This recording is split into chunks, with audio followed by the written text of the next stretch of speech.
Bəzən insan o qədər pis olur ki, o qədər vicdansız olur ki, heç kimin ürəyinin qırılması onun üçün önəmli olmur.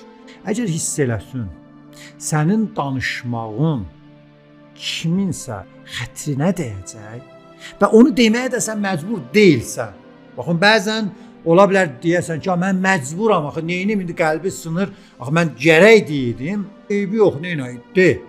Amma bəzən heç belə deyil. Məsələn, bir məclisdəsən, sən bilirsən ki, bu adama desən filan kəs, nə yaman kökəlmisən, bir qadındır da qırılacaq, sınacaq.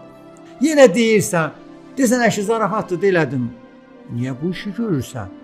Ya onun zahirinə, onun paltarına, ya onun ailəsi haqqında bir məsələni ortaya atırsan, ya elə ikilikdə söz, amma bir şey deyirsən, bir cümlə ona işlədirsən ki, qəlbi qırıla bilər, amma yenə deyirsən. Lütfən insanların qəlbini qıracaq bir söz deməyin.